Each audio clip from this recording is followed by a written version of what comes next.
morning. Today's PowerPoint is on World War II in the Pacific. So yesterday we had finished off by talking about World War II in Europe, May 8th being VE Day, and we had said that this was a half victory because the war in Asia was still raging. This is a map of the Japanese Empire from 1942. So we had discussed in class about the Japanese invading Manchuria here in 1931. That was their answer to the Great Depression, was to expand their territory and their borders to Manchuria, in which was in China. There's a civil war going on. Eventually, Japan's going to filter south into China, but it's not just China that they're after. Japan is doing in East Asia what Germany is doing in Europe. They are expanding. They're taking over smaller, weaker territories. Japan takes over a host of islands in the Pacific Ocean. Some of these are probably familiar islands, Okinawa, Iwo Jima. These are big battles during the war. You've got Guadalcanal. You've got Guam, which is American territory. The Northern Mariana Islands, which Saipan's at the northern tip. That was the island that they were trying to get to launch bombing raids on Japan. You got Wake Island, the Marshall Islands. You got the Philippines they take over, New Guinea, the Dutch East Indies, which is Indonesia today. French Indochina here, that's Vietnam today. Siam is now Thailand. Burma is now Myanmar. So they have a huge reach here in the East Asia. The British Empire is in Eastern Asia, and they're going to play a role. A lot of Indian troops are involved. But the United States military is going to have to come across the Pacific Ocean all the way to mainland Japan. This map here details some of the major battles. Pearl Harbor being the event that gets us into World War II, obviously December 7th, 1941. Midway was Coral Sea was next, but the next really big significant battle in the way westward was the Battle of Midway. Then we got to cross this vast Pacific Ocean to get to Japan. We do what they call island hopping. Island hopping is where you cut off supplies and launch attacks from these captured islands. Japan had taken over so many islands in the Pacific. The United States Navy cannot just take its aircraft carriers and sail to Japan because there's so many Japanese soldiers in between. You can't sail past them and then have to fight a two-front war. So they had to go island to island to island across the Pacific Ocean on their way to Japan. Again, their destination is Saipan, which the United States military took down in 1944, because then you can launch bombing raids onto mainland Japan. And as you can see here, to launch a bombing raid from Saipan all the way to Japan, you have to go over this island of Iwo Jima, which is a significant battle, because you've got to flush out the Japanese military there so that we can launch bombing raids without being attacked by the Japanese Air Force. But we're getting a little bit ahead here, so let's go back. December 7th, 1941 was the attack on Pearl Harbor. But on December 8th, the Japanese attacked the Philippines. The Japanese are attacking the Dutch East Indies. They're attacking Borneo, which is now in Indonesia. They attack Burma. They attack Singapore. They attack Malaysia. They attack French Indochina, which is Vietnam. They are. It's almost like a blitzkrieg in East Asia. They don't call it a blitzkrieg, but it has that effect. Japan had taken so much land because they don't have these natural resources. They think that they've knocked out the United States Navy at Pearl Harbor. Obviously, they didn't. A couple of key players in the Pacific Theater. Remember, Dwight Eisenhower was a Supreme Allied Commander in Europe. In the Pacific, you got two men. You have Douglas MacArthur. Douglas MacArthur was stationed in the Philippines. When the American Army was forced out of the Philippines, you've probably heard of the Bataan Death March before. They smuggled, when I say they, the United States military smuggled MacArthur out, and they got him to Australia. And as he's leaving the Philippines, his famous quote is, "I shall return." Basically, I will be back. The Japanese may have won this round, but I will be back to the Philippines sooner rather than later, and we will take them down. All right, so here's MacArthur, and then down here you have Admiral Chester Nimitz. Nimitz is the commander of the American naval forces in the Pacific. So he's going to be the man in charge of the aircraft carriers and battleships and in their westward island hopping. All right, one of the first big significant battles after Pearl Harbor is the Battle of the Coral Sea. There's so much, it's like a chess match here. There's so much here to look at. You can't just go towards mainland Japan, like we said. Australia is in the British Commonwealth. Australia is a massive island with a lot of resources. So the Battle of the Coral Sea is fought down here in the Coral Sea, which is east of New Guinea, northeast of Australia, northwest of New Zealand. And it's an airplane battle between Japan and the United States. And a lot of these, the aircraft carriers are stationed so far apart they can't even see each other, but the airplanes are fighting each other. And what this effectively does is saves Australia from invasion. The Battle of Midway is a significant turning point in the war. Um, it happened in June of 1942. This sank 4 Japanese aircraft carriers. Japan's Navy never recovered from the Battle of Midway. And all Midway was is it's right here in the Pacific. It's north and west of Hawaii. It's this little atoll, or this little just basically airstrip. There's airstrips. There's runways. That's about it. There's not much there to take. But the fact that Japan felt that if they could control Midway, they would have access to Hawaii. The fact that we were able to repel them saved Hawaii, but it also, again, sinking 4 Japanese aircraft carriers, what you effectively do is Japan's going to have to go on the defensive now instead of the offensive. They're not going to be able to launch attacks against the American military the way that they once were, the American Navy the way that they once would have been. 1942, you have Guadalcanal. Guadalcanal is another attempt for Japan to invade Australia. This is the first Japanese territory lost during the war. Japan's military, by some estimates, had not lost a battle in 1,000 years. And here comes the American military in and takes the island with some fierce fighting. At one point, the American military had to invade the island. The Navy had to evacuate, and so men were left on the island for months having to fend for themselves and having to deal with the Japanese military. But this was a significant battle as well. The next battle we're going to be talking about is the Battle of the Philippine Sea. It happened in 1944. So again, looking at a big map of Asia, or I'm sorry, of the Pacific, you got the Philippines right here. You have the Mariana Islands right here. In between, you've got the Philippine Sea. So we are not fighting in the Philippines yet. So when you hear Philippine Sea, don't think we're all the way to the Philippines yet. So we're in this region here. We want the Mariana Islands. And by the way, to this day, the Northern Mariana Islands are U.S. territories as well as Guam, but they're in the Mariana Island chain. And as you can see right here, Saipan. Why Saipan is so important? Because if you get Saipan, then you can launch bombing raids on mainland Japan. Anyway, the Philippine Sea, Battle of the Philippine Sea takes place. This is an aircraft battle.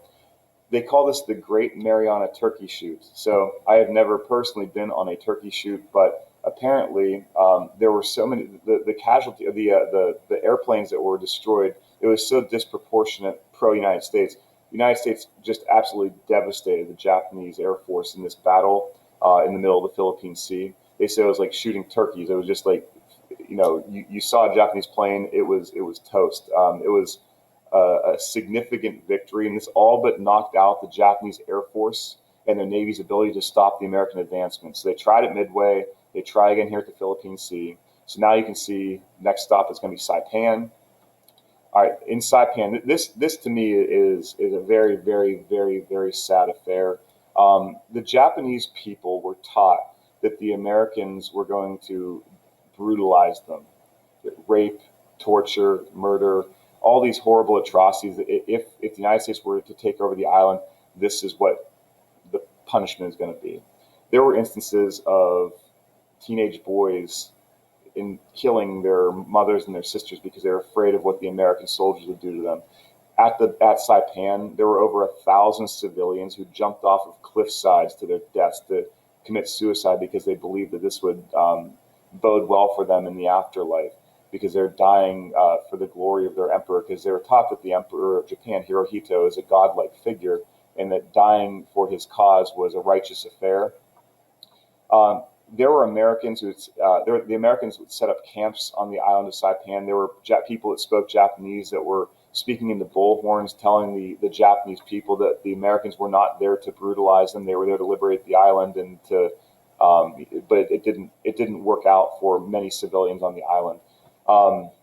Winning Saipan was crucial for 2 reasons. One, Hideki Tojo resigns. He had lost the faith of the Japanese military, and he'd lost the faith of the Emperor of Japan, who he had to answer to. So Tojo is now gone. The American aircraft now could launch B-29 bombings to mainland Japan. We talked about the only island in between being Iwo Jima. We'll get to that here in a little bit. Okay, so now the Northern Mariana Islands, now the Mariana chain is in the hands of the United States. Next, we're going to move further across the Philippine Sea to the Philippines themselves. So you have the Battle of Leyte Gulf. I don't know if you can tell who this guy is down here. This is MacArthur. This is General Douglas MacArthur. His famous quote after being kicked off of the Bataan Peninsula in 1942 is, "I shall return." Well, here he is returning to the Philippines. The Battle of Leyte Gulf is another naval battle. It's actually the largest naval battle of the war. Again, after Midway, after the Battle of the Philippine Sea, the Japanese Navy is on life support. This is their last gasp effort to try to repel the Americans. You can tell that they're desperate because this is the battle where the Japanese begin their kamikaze missions. So you can see this picture up here. This is an American battleship that's been being, well, there's a big explosion because a Japanese pilot has just flown themselves into this plane, killing themselves in the process. The reason this is a last gasp effort is, think about it, these Japanese pilots are literally committing suicide. It's divine when they're taught that dying this way will get them into heaven and into an afterlife. It's the ultimate form of sacrifice for the emperor. They would hold funerals for these people the night before to commemorate their lives, and they would strap them into the planes, and they would fly them into these American boats, aircraft carriers, battleships. Not every kamikaze pilot actually hit their target. There's video footage of them flying over the battleships or flying and hitting the ocean in front of the battleships. But either way, this is showing that the Japanese military is desperate to try to stop Americans any way that they can. The U.S. crushes Japan here, takes back the Philippines. MacArthur returns. Now there's very little left between the United States Navy and mainland Japan. 1945, you have the Battle of Iwo Jima. The closer that we get to mainland Japan, the higher the casualty rate is for the American military and also the Japanese. The Japanese people are taught to fight to the death. They're taught that fighting to the death is noble, and that surrendering is it's cowardice, and it's something that the emperor would not agree with, and therefore, you're a coward if you surrender. So you have to fight to the death.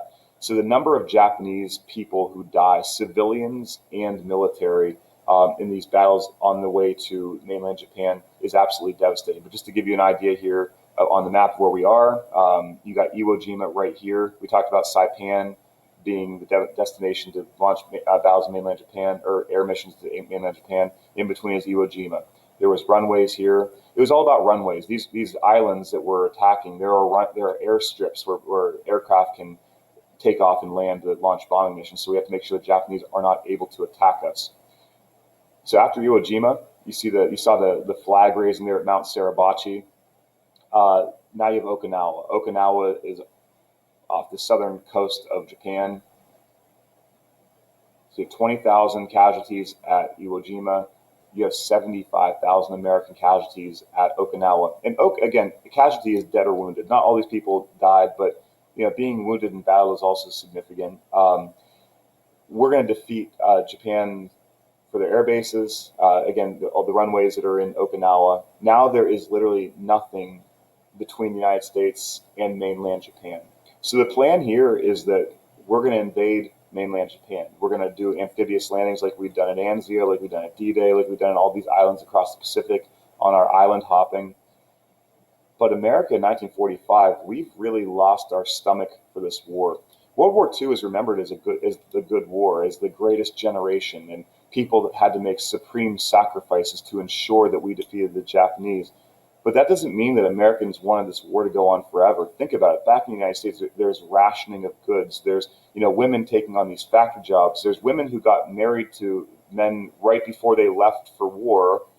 They haven't seen their husbands in 3 years. They were pregnant when the husband left. Their child's 2 years old. They've never seen their father. They want their families back. They want their brothers back. They want their husbands back. They want their sons back. This is something that the United States president has to really consider. Like, where do we go from here? What do we do? How do we end this war? Launching an invasion into mainland Japan, the American military is thinking this could last into 1947 or 1948. Then Franklin Roosevelt dies. This completely shocks the American people. Now, if you look at pictures of Franklin Roosevelt, 1942, 43, 44, 45, he ages terribly. All right, he's in his early 60s when he dies, but the stress of the war, the stress of the depression, the effects of polio, so much mounted that he was down in Warm Springs, Georgia.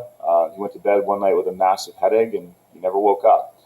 Um, he is replaced by his vice president, Harry Truman. Harry Truman did not become the vice president until 1944. In the 1944 election, he replaced Henry Wallace.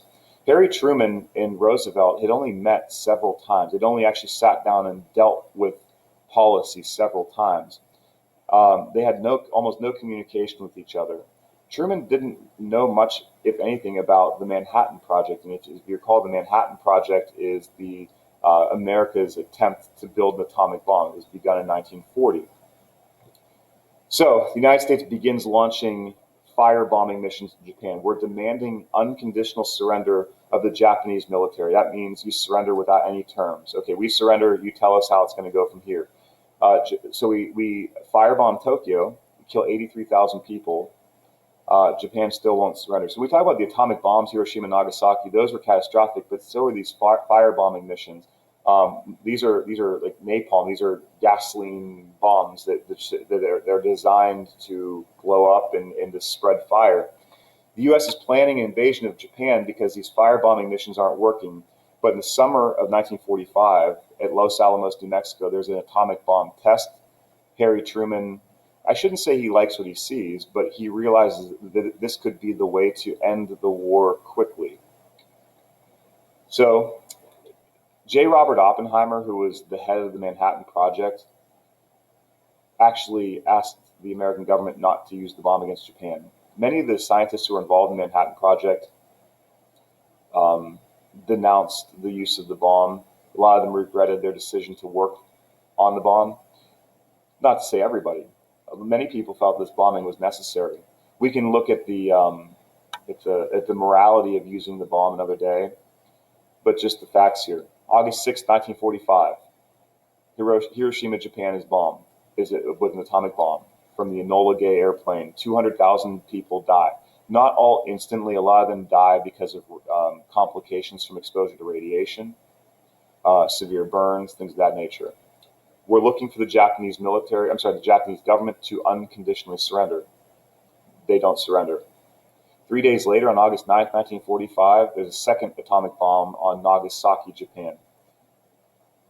Japan, 5 days later, finally does surrender.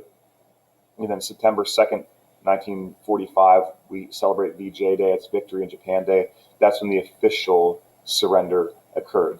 So the atomic bomb, obviously, looking back on it, there are those that think that because of the unprecedented nature of World War II, because of the number of people who had already died, looking at having to invade mainland Japan, there are some that believe the atomic bomb actually saved lives. I know that sounds kind of strange, but if you have to invade mainland Japan and the population is taught to fight to the death, you're definitely saving American lives, and you're saving a lot of Japanese lives, as they would have to work their way. The American military would have to work their way up to Tokyo. There's another argument against using it that says you could have tested these bombs. You could have launched an atomic bomb or dropped an atomic bomb on an island off of Japan and showed the government what this bomb was capable of doing.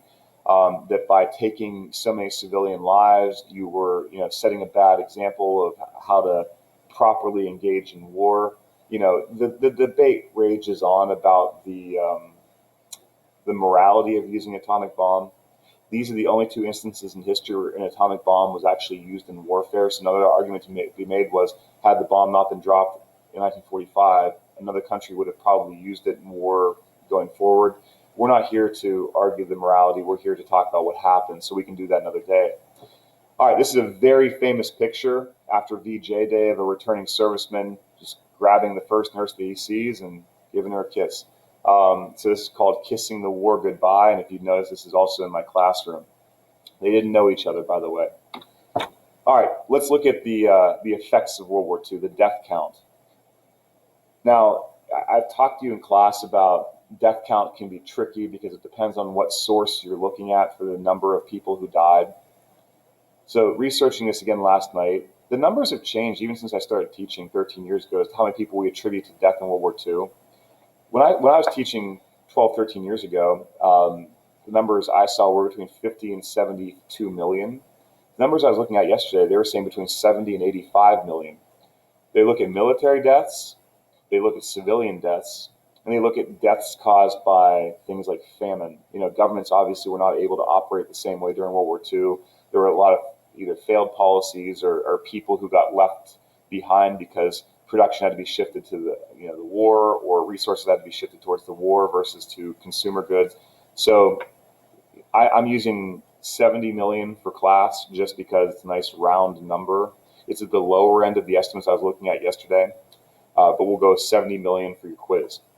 The Soviet Union suffered disproportionately. We talked about the German-Soviet part of the war as being the most deadly of the war. China loses the second most amount of people during the war. This map right here, this chart, what this does is at the top, these numbers 0, this would be 2, 4, 6, 8, 10, 12, all the way up to 24. These are millions of people who die in these countries. So you can see Soviet Union just under 24 million according to this chart. China just under 20 million according to this chart. Poland loses about 5 million people. That's where a lot of the Jewish people in Europe lived. And then here, I'm sorry, the blue, let's get this out. The blue, not what I meant to do. All right, the blue here represents civilian, the percentage of people who are dying in a country. So the total deaths as a percentage of 1939 population. So the numbers here, 12 also. If you look at Poland, Poland lost about 20% of its population during World War II. Russia, the Soviet Union, lost about 13% of its population during World War II. The United States comes out of World War II pretty much unscathed comparatively, relatively. It's not to say that it wasn't brutal, because it was. America lost 420,000 men, but as you can see, as a percentage of our population, about 0.3% of our population was killed. If you look at the number of deaths, 420,000, minuscule compared to some of the other countries. Great Britain, same thing. France, a little bit worse off as their civilian death count. As you look at countries like Indonesia, Poland, China, Soviet Union, Yugoslavia, Lithuania, Latvia, Germany, these are countries that lost a huge percentage of their population. Over 10% of their population died in World War II. So World War II, I don't know, this one always just, it's like saying it, it's a powerful statement. World War II is the most devastating war in the history of mankind. All other wars, this is the big one. It's by far the biggest war of any war in history. 70 plus million people die. 3% of the world's population dies in World War II. 20 plus million of those are military dead, which means over 50 million people who are civilians died during World War II. Europe is in shambles. Much of the most intense fighting happened in Europe, happened in France, happened in Germany, the bombing of Britain, the Soviet Union. The United States, after World War II, becomes the world's superpower. We become indisputably the world's superpower because Pearl Harbor, yes. Japan invaded the Aleutian Islands off of Alaska, yes. Germany had torpedoed some American ships off of New York City all the way down to Galveston, Texas, yes. But mainland America was untouched by World War II. When servicemen came back by the millions after World War II, they're coming home, and guess what? Their houses are still there. Their farms are still there. The factories are still standing. Everything is pretty much as it was. People may have been changed internally, but the physical America remains the same. And we are going to be set up for success after the war because so much of the world is suffering, and so much of the world is in need of so many supplies. The American economy within a matter of a couple of years is going to become, it's always been the biggest, at least since the 1870s, but now it's going to become an unprecedented global economic and military power. And because the war is over, there's no more common enemy between the Soviet Union and the United States. Communism and democracy now have to find a way to live together. This is also, as soon as World War II ends, this is the beginning of the Cold War itself. All right. If you have any questions, please feel free to ask. If not, enjoy, and thank you for watching.